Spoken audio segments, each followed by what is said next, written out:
Hello dear viewers, welcome to my channel Aman Ali academy. और जैसे कि मैंने कमिटमेंट की थी आपसे कि जब हम केमिस्ट्री का जो फर्स्ट चैप्टर है एमडीकेट सिलेबस का उसको कंप्लीट कर लेंगे, तो फिर हम क्या करेंगे कि उनके जो एमसीक्यूज हैं for the sake of practice और कॉन्सेप्ट्स को मजीद क्लियर करने के लिए हम उनको डिस्कस करेंगे, उनको सॉल्व करेंगे।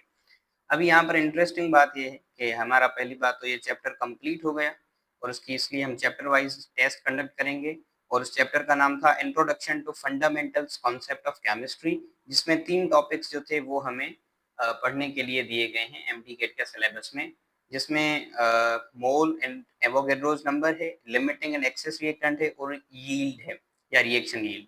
अच्छा, अब अकॉर्डिंग टू पीएमडीसी सिलेबस हमारे पास टोटल नंबर ऑफ एमसीक्यूज जो होंगे केमिस्ट्री के पोर्शन में वो होंगे 45।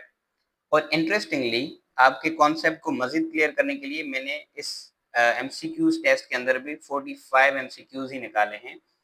उसके अलावा जो डिफिकल्टी लेवल है पीएमडीसी के हिसाब से वो थी 15% ईजी, 15% डिफिकल्ट और 70% मॉडरेट या मीडियम। तो 50% के हिसाब से 7 क्वेश्चंस इजी होंगे, 15 और 7 क्वेश्चंस जो हैं वो डिफिकल्ट होंगे और 31 क्वेश्चंस नॉर्मल, मीडियम या मॉडरेट लेवल के आप कह सकते हैं होंगे। तो बिल्कुल ऐसा ही किया गया है यहाँ पर भी। इस टेस्ट जो मैंने निकाली है इसमें आपके जो 7 क्वेश्चंस हैं वो बिल्कुल इजी होंगे, कॉन्सेप्चुअल होंगे, जिनको आप देखते ही सॉल्व कर लेंगे अगर आपने अच्छे से पढ़ा है।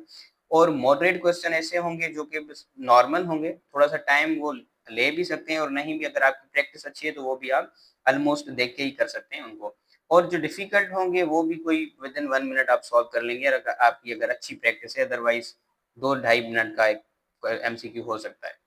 Well, so we are starting to discussing our MCQs, but अगर मैं कहूँगा आपका ये चैप्टर बिल्कुल क्लियर है तो आप इस एमसीक्यू वीडियो को जरूर देखें। अदरवाइज चैप्टर के अंदर या इन टॉपिक के अंदर आपको कोई भी कंफ्यूजन है तो पूरी प्लेलिस्ट बनी हुई है मेरे चैनल पर एमडीके 2025 केमिस्ट्री के नाम से। आप वहां जाकर उनके लेक्चर को एक्सेस कर सकते हैं बिल्कुल फ्री में और आप उनको देख सकते हैं।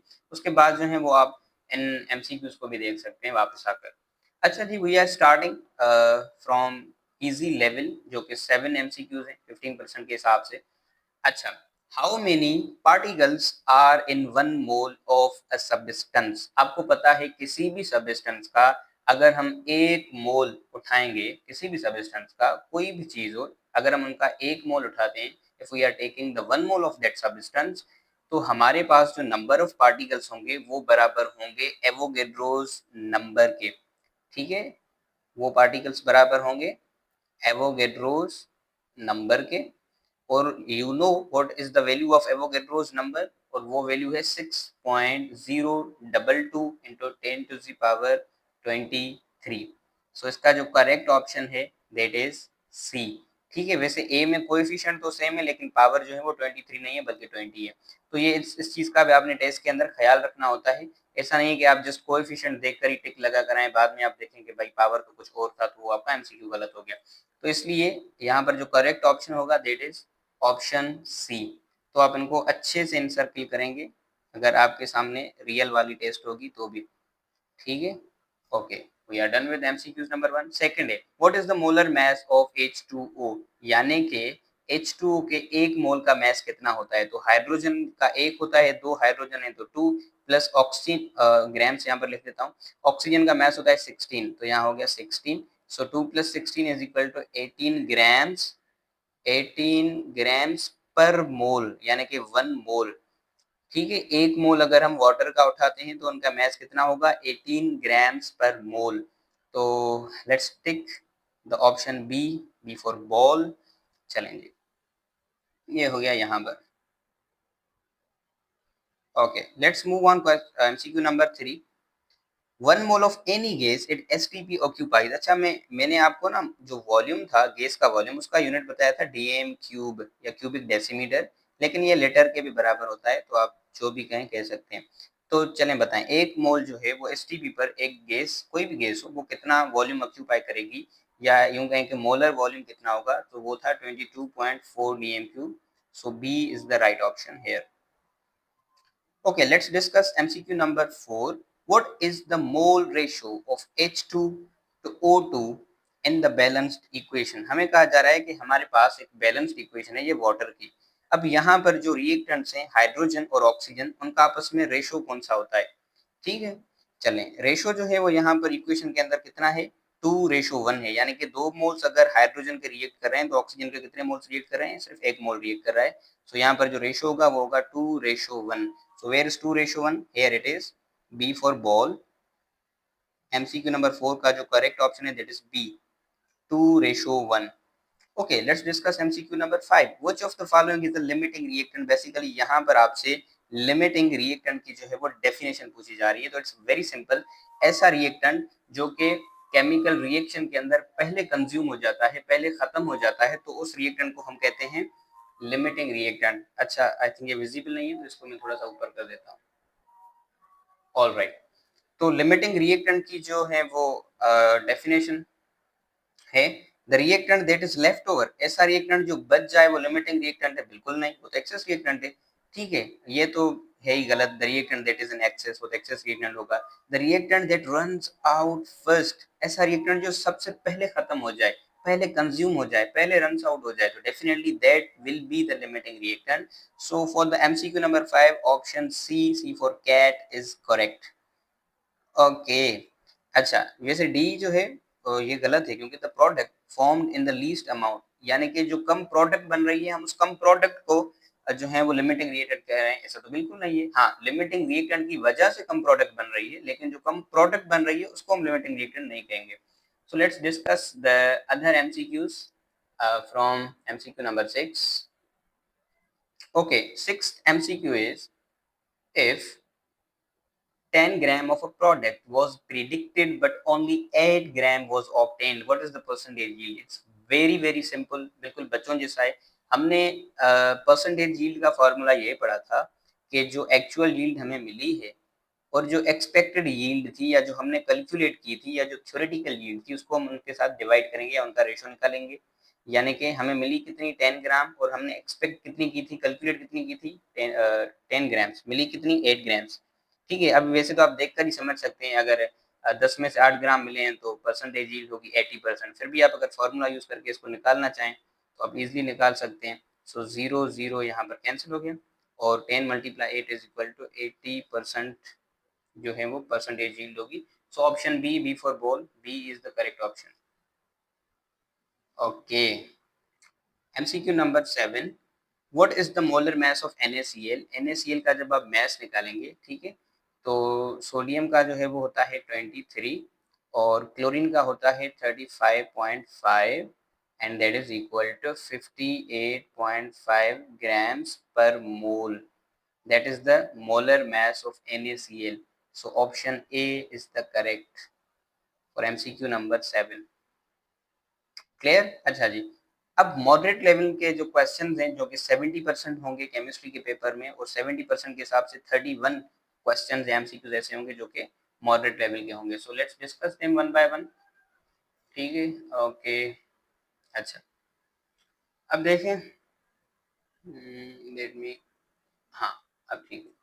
अच्छा, सो मॉडरेट लेवल में पहला जो हमारे पास एमसीक्यू है वो ये है, इन द रिएक्शन। अब इस रिएक्शन में हमें कहा जा रहा है कि एल्यूमिनियम और क्लोरीन जो है वो रिएक्ट कर रहे हैं और AlCl3 बन रहा है।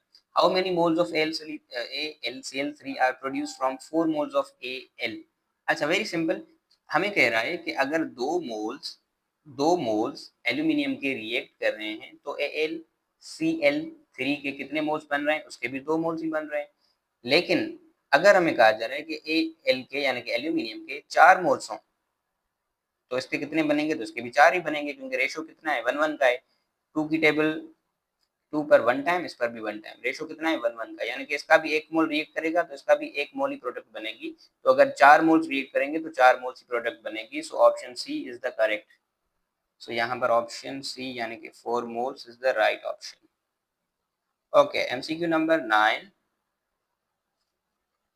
What is the number of molecules in 0.5 mole of carbon dioxide? चलें, कार्बन डाइऑक्साइड हो या कोई भी हो, हाफ मोल जो होगा ना उसमें नंबर ऑफ मॉलिक्यूल्स कितने होंगे, एवोगैड्रो नंबर के हाफ जितने, या आप ऐसा करें कि 0.5 को मल्टीप्लाई कर दें एवोगैड्रो नंबर के साथ, जो कि 6.02 इंटू 10 टू द पावर 23, और इसका जो आंसर आएगा वो आएगा 3.011 into 10 to the power 23, where it is, here it is, यानी कि 9th का जो है वो ए वाला ऑप्शन बिल्कुल करेक्ट है। Okay, MCQ number 10, how many grams are in 2 moles of CH4। हमें कहा जा रहा है कि CH4 के अगर हम 2 मोल्स लेते हैं तो उनके ग्राम्स कितने बनेंगे। पहले आप एक का फाइंड करें, कार्बन का जो है वो 12 मास होता है और हाइड्रोजन का एक है, लेकिन हाइड्रोजन है कितनी, 4, so 12 plus 4 is equal to 16, लेकिन मोल्स कितने हैं, 2, so 16 multiply 2 is equal to 32 grams. Very simple है ना। चले, सो 10th MCQ का जो आंसर है that is 32, so C option is correct. Okay, question number 11, what volume will 3 moles of oxygen occupy at STP?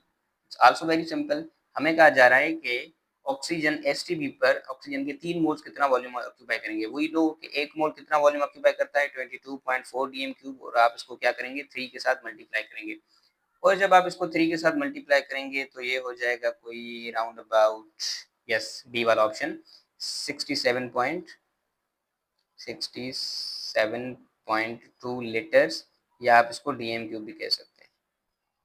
अच्छा, so D option is correct for the MCQ number 11। Well, let's go for MCQ number 12. Which reagent is limiting if 2 mole of A reacts with 4 mole of B in the reaction?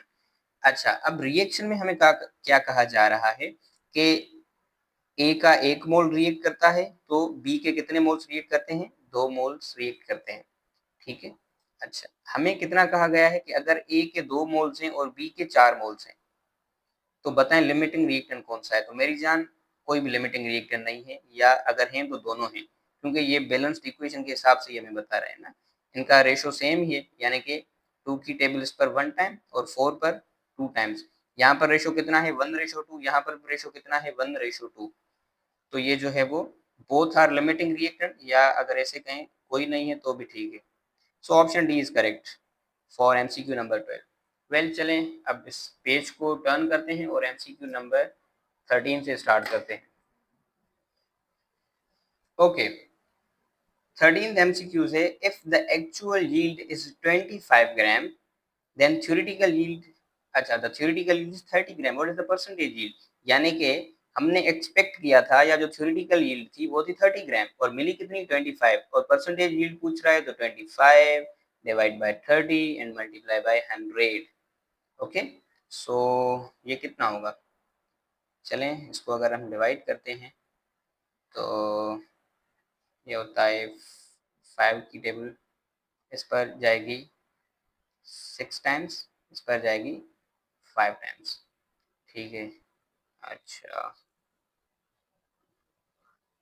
Okay, 5/6,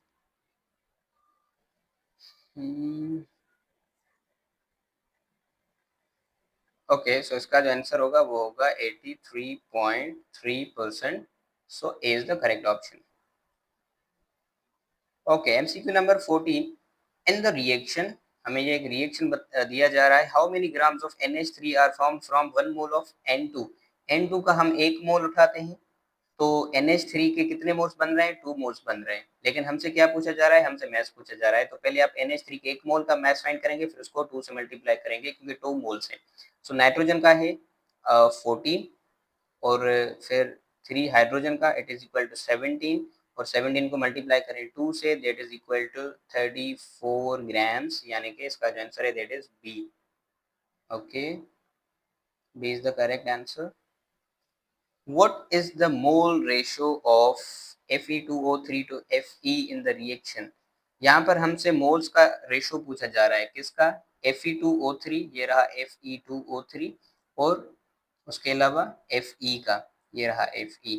सो यहाँ पर हैं कितने moles, 1 मोल, और यहाँ पर कितने moles हैं, 2 moles, तो इनके बीच का रेशो कितना है, 1:2। So this is the correct option B वाला। ओके जी, क्या हसीन बात है कि यह जो पेन है ये यहीं पर हमारा साथ छोड़ गई। वेल दूसरी उठाते हैं। चलें 15 का जो करेक्ट आंसर है दैट इज बी। अच्छा 16 है इन द रिएक्शन यानी कि वाटर की फॉर्मेशन हो रही है।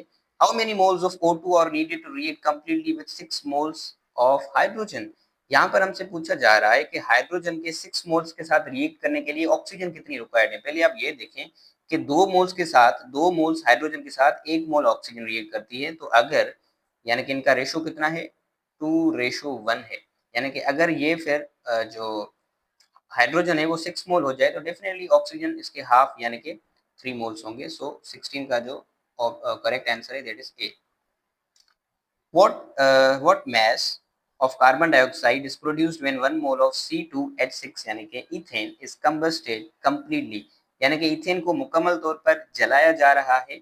तो हमसे पूछा जा रहा है कि कार्बन डाइऑक्साइड कितनी प्रोड्यूस होंगी या उतने उसके कितने ग्राम्स प्रोड्यूस होंगे अगर ईथेन का 1 मोल बर्न होता है।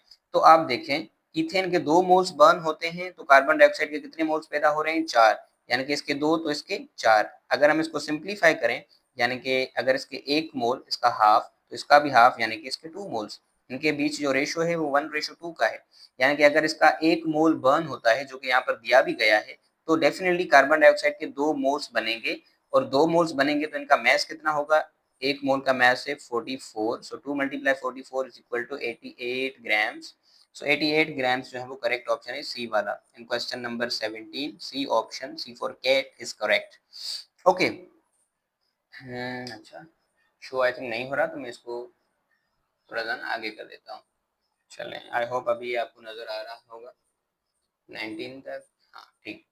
चलें अभी हम 18 क्वेश्चन को पढ़ते हैं। इन द रिएक्शन सोडियम और क्लोरीन रिएक्ट करते हैं और सोडियम क्लोराइड बन रहा है। What is the mass of sodium chloride form from 46 gram of sodium. अच्छा हमसे ये पूछा जा रहा है कि सोडियम के अगर 46 ग्राम रिएक्ट करते हैं तो जो सोडियम क्लोराइड है वो कितना बनेगा। चलें ठीक है ये भी ठीक है। सोडियम जो सोडियम है ना 46 में सोडियम के जो मोल्स हैं वो कितने होंगे 46 divide by 23 is equal to 2 moles. 2 moles हैं किसके सोडियम के और इक्वेशन भी बता रही है कि अगर 2 मोल्स सोडियम रिएक्ट करते हैं तो 2 मोल्स ही जो है वो सोडियम क्लोराइड बनेंगे। तो एक सोडियम क्लोराइड का मास होता है 58.5 और अगर 2 होंगे तो ये कितना होगा डेफिनेटली इट वुड बी या 117। सो 117 is the correct option. So 18th MCQ का आंसर जो है वो है सी। ऑलराइट अच्छा हाँ ठीक है वीडियो चल रही है। ओके अभी हम देखते हैं 19th एमसीक्यू। ये इक्वेशन भी आपको दी गई है। How many moles of carbon dioxide are produced from 10 gram of CH4 in complete combustion. Okay अच्छा पहले हमें ये कहा जा रहा है कि अगर CH4 के 10 ग्राम्स हों, चलें ठीक है 10 ग्राम्स हैं, वो कम्प्लीटली बर्न हों तो कार्बन डाइऑक्साइड कितनी पैदा होगी। चलें एक एक मोल का रेशो है दोनों के बीच में। 1 मोल अगर CH4 यानी कि मीथेन बर्न हो रही है तो कार्बन डाइऑक्साइड का भी 1 मोल ही बन रहा है।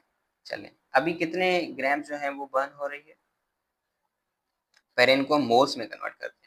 सो CH4 का जो मास है हमें दिया गया है वो है 10 ग्राम और इसका टोटल जो मास है वो है 16 ग्राम। ठीक है अभी हम इनको क्या करते हैं दोनों को डिवाइड करते हैं तो it would be equal to चाहिए होगा 8 ये हो गया 5 सो 5/8। ओके सो ये जो है बराबर है 0.625 0.625। अभी ये तो हमें मोल्स मिले मीथेन के लेकिन इनका रेशो भी 1 का है तो अगर 0.625 मीथेन के रिएक्ट करते हैं तो कार्बन डाइऑक्साइड के भी इतने ही मोल्स बनेंगे। So C is the correct option for MCQ number 19। Okay let's move forward. अभी थोड़ा हम आगे चलते हैं और एमसीक्यू नंबर 20 को डिस्कस करते हैं।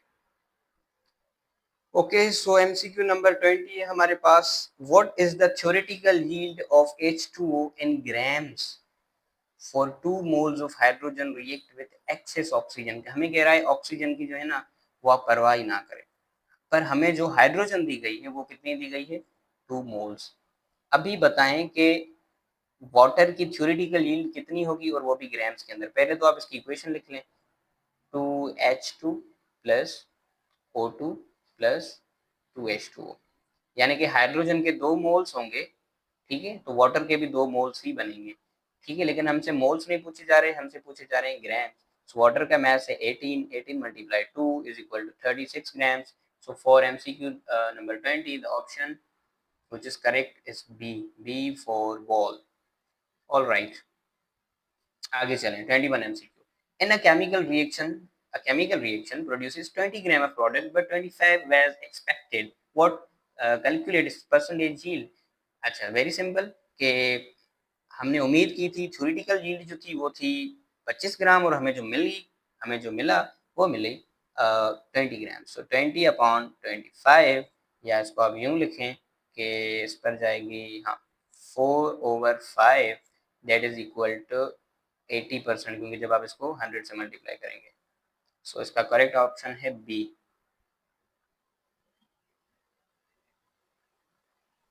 Okay, question number MCQ number 22. Which of the following represent a balanced chemical equation? So water की balanced chemical equation कौन सी है? अभी मैंने यहाँ पर बताई. So 2H2 plus O2 2H2O. So C is the correct option. 22 MCQ का. आगे चलते हैं 23. How many grams of oxygen are required to completely burn 32 gram of CH4? CH4 के 32 grams में कितने moles होते हैं? पहले आप ये find करें. So 32 डिवाइड बाय CH4 का मास कितना है, कार्बन का 12 और हाँ 16, तो 2 मोल्स हैं CH4 के। अब हमें कहा जा रहा है कि अगर इसके 2 मोल्स हैं तो ऑक्सीजन कितनी रिक्वायर्ड है, वो भी ग्राम्स में। पहली बात, 1 मोल के लिए ऑक्सीजन कितनी रिक्वायर्ड है, 2, यानी कि रेशियो कितना है, 1:2 का है। और अगर इसके 2 मोल्स हैं तो ऑक्सीजन कितनी रिक्वायर्ड होगी, 4 जो है वो ऑक्सीजन रिक्वायर्ड होंगी, 4 मोल्स। लेकिन 4 को अभी हम मल्टीप्लाई करेंगे किसके साथ, इसके मोलर मास के साथ, जो कि है 32। So 32 plus 32 is equal to 64, और 64 plus 64 is equal to 128। Alright, 128 grams. So 23 MCQ के अंदर डी वाला ऑप्शन जो है that is the correct one. अच्छा जी, 24 को डिस्कस करते हैं। इन अ रिएक्शन कार्बन और ऑक्सीजन मिलकर कार्बन डाइऑक्साइड बना रहे हैं। What mass of carbon is required to produce 44 gram of carbon dioxide? Carbon dioxide के 44, ठीक है, ग्राम्स बनाने के लिए कार्बन कितना रिक्वायर्ड है? पहले तो आप देखें 44 के अंदर जो है वो मोल्स कितने हैं, तो कार्बन डाइऑक्साइड का मास भी 44 है, तो 1 मोल है, यानी कि 1 मोल पैदा करने के लिए कार्बन का भी 1 मोल ही रिक्वायर्ड है, और कार्बन का जो मास है वो है 12 gram. So option A is the correct for MCQ number 24। चलें जी, आगे चलते हैं। इसको मैं थोड़ा सा सेट कर लूँ, हाँ अब ठीक है। ओके 25 है। What volume of 0.5 mole of gas at STP? Very simple, आप जो है वो हाफ मोल लिया है ना आपने, तो 22.4 को आप मल्टीप्लाई करें 0.5 के साथ, ठीक है, तो इसका जो आंसर आएगा दैट इज 11.2 लीटर्स, या आप DM क्यूब कहें, बात एक ही है। सो इसका जो करेक्ट ऑप्शन है दैट इज ए।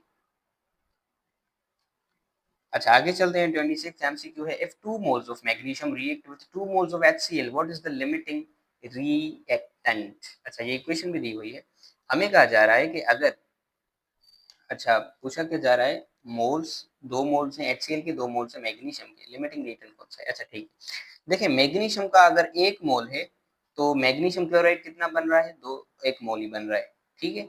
और HCl के अगर लाइक 2 मोल्स हैं तब मैग्नीशियम क्लोराइड का 1 मोल बन रहा है, तो यानी कि HCl जो है वो ज़्यादा रिक्वायर्ड है और मैग्नीशियम जो है वो कम रिक्वायर्ड है। लेकिन यहाँ पर मोल्स दोनों के इक्वल दिए गए हों, मैग्नीशियम कम रिक्वायर्ड है, ठीक है, फिर भी ज़्यादा दिया गया है। सो डेफिनेटली यहाँ पर जो लिमिटिंग रिएक्टेंट होगा जो कि जल्दी खत्म हो जाएगा वो होगा HCl, क्योंकि ये 1 मोल बनाकर ही खत्म हो जाएगा, लेकिन इसका 1 मोल अभी भी बचेगा। So HCl is limiting reactant, जबकि जो मैग्नीशियम है वो एक एक्सेस रिएक्टेंट है according to given chemical equation. चलिए अब आगे चलते हैं MCQ नंबर 27 पर। Okay, so MCQ number 27 है, what is the percentage yield if 36 gram of product is formed and 40 gram was expected? यानी कि अगर 36 ग्राम्स बने हैं लेकिन हमने कैलकुलेट कितना किया, 40 ग्राम्स। अब आप इसको मल्टीप्लाई करेंगे 100 के साथ। सो 36 डिवाइड, अच्छा मैं यहाँ पर मैं भी कर लूँ भला, अच्छा 36 डिवाइड जो है वो हम कर रहे हैं एक मिनट, कैलकुलेटर को क्या हो जाता है यार, 36 डिवाइड बाय 40 और इसको हम मल्टीप्लाई करेंगे 100 के साथ, दैट इज इक्वल टू 90%। ठीक है, तो इसका जो करेक्ट ऑप्शन है दैट इज ए 90%। इनको जब हम डिवाइड करेंगे तो आंसर आएगा 0.9, मल्टीप्लाई करेंगे 100 के साथ तो ये हो जाएगा 90%। आगे चलते हैं 28 MCQ। How many moles are there in 88 gram of carbon dioxide. हमें कह रहा है 88 ग्राम्स हमने लिए हैं कार्बन डाइऑक्साइड की, और मजे की बात हमें मोलर मास भी बता रहा है जो कि है 44। सो 44 की टेबल 1 टाइम, इस पर 2 time, so 2 moles are there in 88 grams of carbon dioxide. Very childish MCQ, very simple है ना। अच्छा 29 MCQ है। How many liters of H2 hydrogen gas at STP are produced by reacting 2 gram of zinc with excess of HCl? सबसे पहले आप क्या करें, इस इक्वेशन को बहुत ही गौर से देखें, ठीक है, फिर हम आगे आगे आते हैं। हमें क्या कहा जा रहा है, हमसे हाइड्रोजन का है, हाइड्रोजन का जो है वो वॉल्यूम पूछा जा रहा है लीटर्स में, ठीक है, जबकि हमें ये कहा जा रहा है कि 2 ग्राम ऑफ जिंक जो है वो रिएक्ट कर रहे हैं HCl अनलिमिटेड के साथ। अब जो जिंक का मैस है, 1 mole of zinc is equal to 65। ठीक है, तो पहले हम क्या करेंगे, टू को टू को डिवाइड करेंगे जिंक के मैस के साथ जो कि है 65 ग्राम। चलेंगे 65 हो गया, सो 0.03 0.03 जो है वो मोल्स हमें किसके मिलते हैं, जिंक के। 2 ग्राम्स के अंदर 0.03 मोल्स हैं जिंक के, और इतने ही मोल्स हमें मिलेंगे हाइड्रोजन के भी, क्योंकि इनके 1:1 का रेशो है, 1 मोल जो ये बनता है तो 1 मोल जिंक यूज होता है। अच्छा, सो इसके भी हमें कितने मिलेंगे, 0.03 मोल्स, पर हमें इसको कन्वर्ट करना है वॉल्यूम के अंदर, सो 22.4 के साथ हम इसको मल्टीप्लाई करेंगे, मल्टीप्लाई बाय 22.4। चलें जी, divided on 2.4 which is equal to 0.69 0.69। So litres कहें वॉल्यूम को या आप जो है वो इनको डीएम क्यूब कहें, एक ही बात है। सो 0.69 is the correct answer. Alright, आगे चलते हैं 30 MCQ। What is the mole ratio of reactants. अच्छा रिएक्टेंट्स नहीं होगा यहाँ पर, प्रोडक्ट होगा, थोड़ी मिस्टेक हो गई है।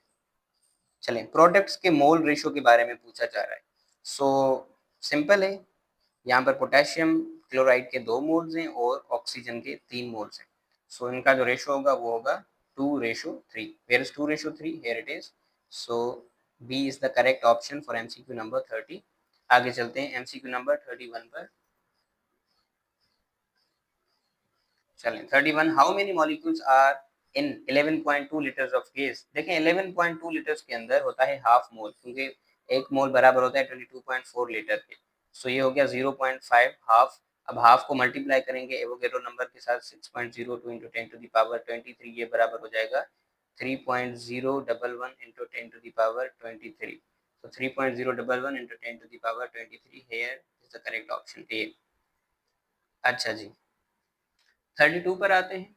32 में हमें दिया गया है इन अ रिएक्शन, किसी भी रिएक्शन में क्या हो रहा है कि 10 ग्राम यूज हो रहे हैं, 10 gram of reactant yields 7.5 gram of product. What is the percentage yield.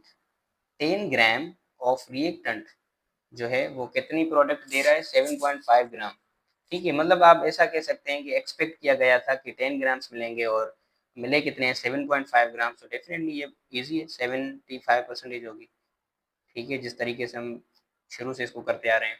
अभी 33 है, what is the molar volume of any ideal gas at STP। ये सुबह से हम यही पढ़ रहे हैं कि मोलर वॉल्यूम जो है वो है 22.4 लीटर्स या 22.4 DMQ। 34 वाला जो है that is about if 16 gram of oxygen is used in a reaction. 16 ग्राम याद रखें ऑक्सीजन के 1 मोल के बराबर होता है। चलें ये तो अभी हमने यहीं पर कर लिया।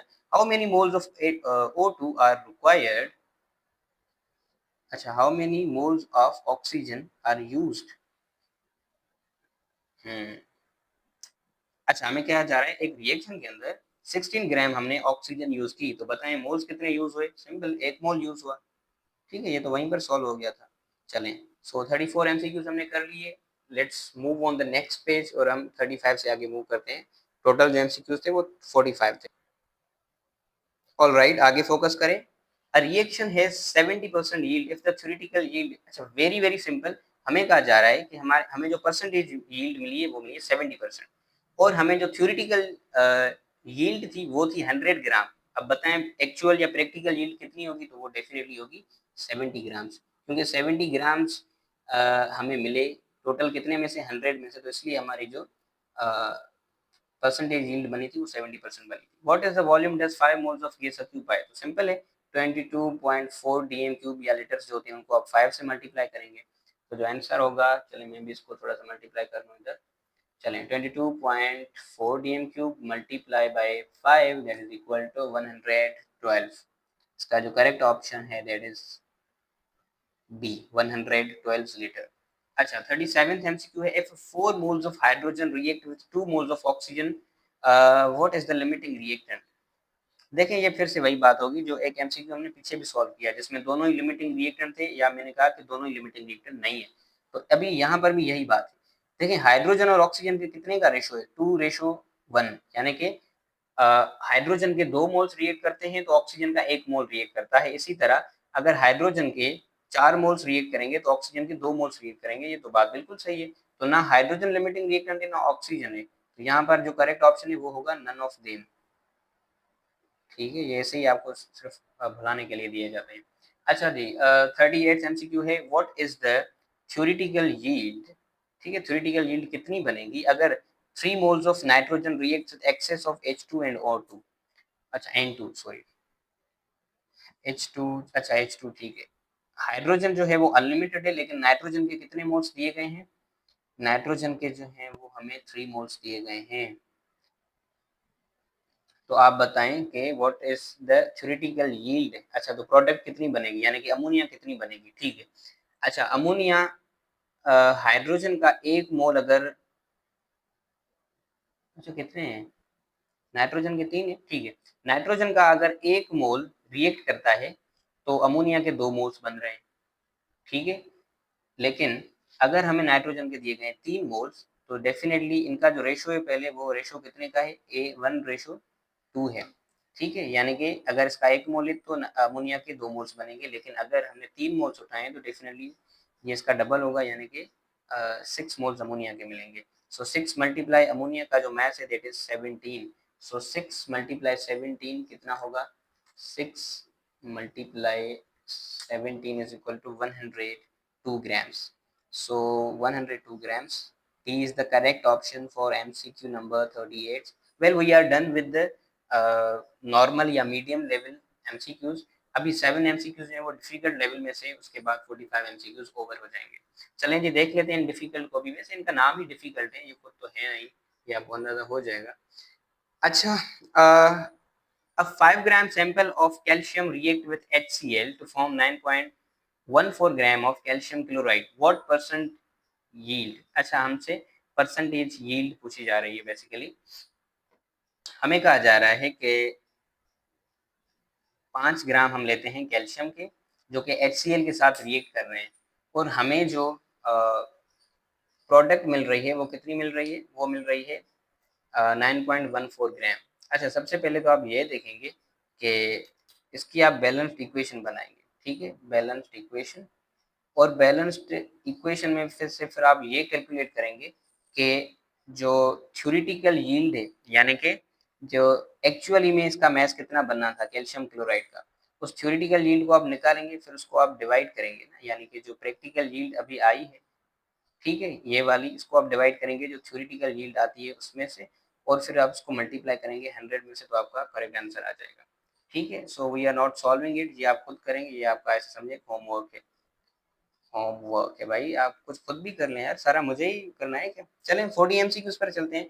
If 4.5 gram of aluminium react with excess of oxygen to form aluminium oxide, what is the theoretical yield of Al2O3, यानी कि एल्यूमिनियम ऑक्साइड।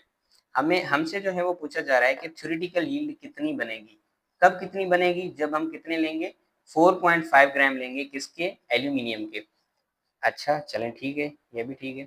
एल्यूमिनियम के हमने लिए हैं 4.5 5 ग्राम। सो एल्यूमिनियम के हम पहले नंबर ऑफ मोल्स निकालते हैं, 4.5 डिवाइड बाय 27, 4.5 डिवाइड बाय 27, ये बराबर होंगे 0.16 मोल्स के। ठीक है, अच्छा पहले आप इनका रेशो देख लें। अगर सो एल्यूमिनियम के अगर 2 मोल्स रिएक्ट करते हैं, सॉरी 4 मोल्स रिएक्ट करते हैं, तो एल्यूमिनियम ऑक्साइड के 2 मोल्स बन रहे हैं। अगर इसके 2 मोल्स रिएक्ट करेंगे तो इसका 1 मोल बनेगा, यानी कि इनका जो रेशो है वो है 2:1 आपस में। लेकिन अभी हमसे क्या कहा जा रहा है कि एल्यूमिनियम के कितने मोल्स हैं, 0.16, 0.16। तो ऑब्वियसली इसके जो मोल्स बनेंगे वो इसके हाफ जितने बनेंगे, यानी कि आप इसको डिवाइड कर लेंगे 2 के साथ, तो आंसर आएगा 0.08, यानी कि 0.08 मोल्स बनेंगे एल्यूमिनियम ऑक्साइड के। अब ये 0.08 मोल्स को आप मल्टीप्लाई करेंगे एल्यूमिनियम ऑक्साइड के मास के साथ, जो कि है 102 grams. Okay, so multiply it with 102 grams, तो आपका जो आंसर आएगा वो आएगा 8.5 ग्राम्स। आई होप ये क्लियर हो गया। आगे चलते हैं अभी एमसीक्यू नंबर 41 पर, और इसमें हमें कहा जा रहा है एक रिएक्शन है, इन a reaction 10 grams of A reacts with 15 gram of reactant B to produce product C. If 12 gram of C, if 12 gram of C is produced when 3 gram of A remains, what is the limiting reagent? Okay, so interestingly इसका जो answer है वो थोड़ा सा दूसरी तरीके से हम फाइंड करेंगे। अभी मैं आपको बताता हूँ, ये देखें। सो इसका जो आंसर होगा वो होगा डी। डी इसलिए होगा क्योंकि इस न्यूमेरिकल में हमें इनफ डेटा नहीं दी गई, मतलब हमें प्रोडक्ट्स के तो ग्राम ही नहीं बताए गए, तो हम एक रेशो वहां पर बिल्ड कर सकें, तो इसलिए नॉट इनफ डेटा जो है वो इसका करेक्ट ऑप्शन है, यानी कि हमें पूरी तरह से डेटा ही नहीं दी गई इस न्यूमेरिकल के लिहाज से। चलें जी, 42 है, a reaction has a percent yield of 40%, if theoretical yield is 25 grams, what is the actual yield? देखें, हमें जो है वो हमने जो थ्योरेटिकल यील्ड कैलकुलेट की वो थी 25 ग्राम्स, लेकिन अभी इसका जो है वो क्या कहते हैं, जो परसेंटेज यील्ड हमें मिली है, यानी कि जो जितना परसेंट हमें प्रोडक्ट मिला है वो कितना मिला है, 40%, यानी कि हमेशा कह सकते हैं कि 40/100, ठीक है, हमें मिला है। सो इसको जब हम मल्टीप्लाई करेंगे आपस में, तो इसका आंसर क्या आएगा देखते हैं। 100 पर 25 की टेबल इस पर 1 टाइम, ठीक है, और यहाँ पर 4 टाइम, सो 40/4, 4 की टेबल इस पर 1 टाइम, इस पर भी 1 time, so answer is 10 grams जो है वो एक्चुअली हमें मिली है एक्चुअल यील्ड या practical yield. Here it is the right answer. 43 MCQs है फॉर द रिएक्शन, ठीक है, ये हमें एक रिएक्शन दिया गया है इस इक्वेशन के अंदर। How many liters of CO2 STP are produced from 3 moles of C2H6? पहले आप जो है ना वो C2H6 और कार्बन डाइऑक्साइड का आपस में रिलेशन बनाएं। देखें, C2H6 का 1 मोल रिएक्ट करता है तो कार्बन डाइऑक्साइड के 2 मोल्स बन रहे हैं, यानी कि इनका आपस में जो रेशो है वो है 1:2 का, ठीक है। लेकिन अभी हमसे क्या कहा जा रहा है कि अगर इसके 3 मोल्स रिएक्ट करते हैं किसके, C2H6 के 3 मोल्स, तो ऑब्वियसली इसके बनेंगे 6 मोल्स, लेकिन हमसे मोल्स नहीं पूछे जा रहे हैं, हमसे वॉल्यूम पूछा जा रहा है, तो आप 6 को मल्टीप्लाई करेंगे 22.4 DM³ के साथ। चलें जी, कर लेते हैं multiply. 22.4 multiply 6 is equal to 134.4, ये रहा आपका करेक्ट ऑप्शन, ठीक है। ओके, 44 एमसीक्यू है जो कि सेकंड लास्ट है। How many grams of sodium sulphate will be produced from 10 gram of sodium hydroxide oxide in the excess of sulphuric acid? अच्छा, ये आपको एक इक्वेशन दी गई है, आप इस इक्वेशन को देखें, और हमें कहा जा रहा है कि सोडियम सल्फेट के, ये रहा सोडियम सल्फेट, ठीक है, इसके कितने ग्राम्स बनेंगे, कब, जब सोडियम हाइड्रोक्साइड के 10 ग्राम यूज होंगे और सल्फ्यूरिक एसिड एक्सेस में, इसकी आप परवाह ना करें। पहले आप जो है ना एक और जो है वो इनके बीच रिलेशन बिल्ड करें। अगर सोडियम हाइड्रोक्साइड, ठीक है, इसके हम इसका अगर 2 मोल्स हैं सोडियम हाइड्रोक्साइड का, तो सोडियम सल्फेट के बन रहे हैं 1 मोल, यानी कि अगर इसका 1 होगा तो इसका हाफ बनेगा, यानी कि इसका अगर 1 मोल होगा तो सोडियम सल्फेट का हाफ मोल बनेगा। ये रिलेशन बिल्ड हो गया। अभी आप देखेंगे हमें सोडियम हाइड्रोक्साइड के कितने दिए गए हैं, 10 ग्राम दिए गए हैं, और सोडियम हाइड्रोक्साइड का जो मैस है वो कितना है, सोडियम का जो है वो है 23, ऑक्सीजन का है 16 और उसका है 1, यानी कि ये हो गया 10 एक ऊपर और ये हो गया 40। चलें, सोडियम हाइड्रोक्साइड का जो मैस है वो है 40 और हमें दिया गया है 10 ग्राम्स, तो इसके होंगे मोल्स कितने होंगे, इसके होंगे 0.4 मोल्स, यानी कि अगर इसके 0.4 मोल्स हैं तो ये इसके हाफ जितना बनेगा, यानी कि 0.2 मोल्स बनेंगे, 0.2 मोल्स बनेंगे किसके, सोडियम सल्फेट के। लेकिन हमसे क्या पूछा जा रहा है, हमसे इसका मैस पूछा जा रहा है, तो 0.4 को हम इसके मैस के साथ मल्टीप्लाई करेंगे। अब मैस तो हमें पता नहीं, तो फिर हमें वो भी निकालना पड़ेगा। ठीक है, सोडियम जो है वो कितनी है, सोडियम का मैस है 23, 23 प्लस 23 कितना होता है, ये हो गया 46, चलें 46। सल्फर जो है वो है 32 और ऑक्सीजन एक है 16, दो होंगे 32, 32 प्लस 32 होंगे 64। चलें अब इसको सॉल्व करते हैं, ये हो जाएगा 12 एक ऊपर, ये हो जाएगा 10 प्लस 14 142। चलें 142 0.2, इसको मैं रेज करूँ, हाँ 0.2 मल्टीप्लाई 142, 142 आंसर आ रहा है 28.4 ग्राम्स। अच्छा जी,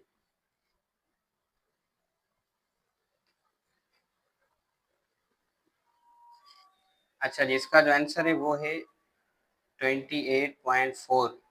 आई डोंट नो ये एमसीक्यूज में अवेलेबल क्यों नहीं है, मे बी यहाँ पर कोई मिस्टेक हो या ड्यूरिंग इसको सॉल्व करने की कोई मिस्टेक हुई हो, लेकिन मैंने रीचेक भी किया, मुझे कोई मिस्टेक नज़र नहीं आई। ठीक है, एक बार आप इसको खुद भी ट्राई कर लीजिएगा। एंड जो लास्ट बट नॉट लीस्ट जो एमसीक्यू होगा, that is what mass of carbon dioxide is produced when 100 gram of C3H8 यानी कि प्रोपेन इज बर्न्ड कंप्लीटली। ये आपको इक्वेशन दी गई है और इस इक्वेशन के हिसाब से आपसे पूछा जा रहा है कि आपको इतनी प्रोपेन दी जा रही है और आपको बताना है कि कार्बन डाइऑक्साइड कितनी प्रोड्यूस होंगी। पहले आप क्या करें, इनके बीच एक रिलेशन बिल्ड कर लें ऑलरेडी, यानी कि 1 मोल ऑफ प्रोपेन रिएक्ट कर रहा है तो कार्बन डाइऑक्साइड के कितने मोल्स मिल रहे हैं, 3 मोल्स मिल रहे हैं। अभी आप ये बताएंगे कि अगर प्रोपेन के हम लेते हैं 100 ग्राम्स, पहले तो आप 100 ग्राम्स में से प्रोपेन के मोल्स फाइंड करेंगे। 100 अपॉन प्रोपेन का मैस कितना है, दैट इज 44 और 100 डिवाइड बाय 44, चलें 100 divide by 44 is equal to 2.27, 2.27।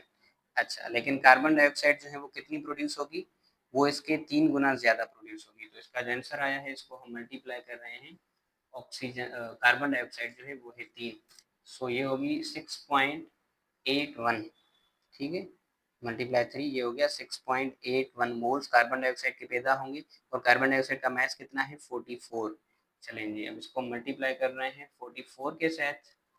चलें जी, इसका आंसर हो गया पूरा 300 ग्राम्स। ठीक है, 300 ग्राम्स। ऑल राइट, सो यहाँ पर आकर डियर स्टूडेंट्स हमारा जो चैप्टर नंबर 1 है उसके लेक्चर्स भी कंप्लीट हो गए और उसकी एक मॉक एमसीक्यू टेस्ट जो थी वो 45 एमसीक्यूज की, जिसमें हमने पीएमडीसी के गिवन सिलेबस के हिसाब से, उसकी गिवन डिफिकल्टी के हिसाब से, उसके गिवन नंबर ऑफ एमसीक्यूज के हिसाब से एक मॉक टेस्ट बनाई थी जिसको अभी हमने सॉल्व किया। सो यहाँ आकर मेरी तरफ से तो ये चैप्टर लगभग कंप्लीट है और अब हम आगे जो सेकंड चैप्टर है पीएमडीसी के एमडी के 2025 के केमिस्ट्री के सिलेबस में एटॉमिक स्ट्रक्चर, अभी हम उसको पिक करेंगे और उसको जो है वो जल्द से जल्द कंप्लीट करने की कोशिश करेंगे। So this is it, this is all for today's video. We will be together in the next video lecture. Till then, take care. Thank you.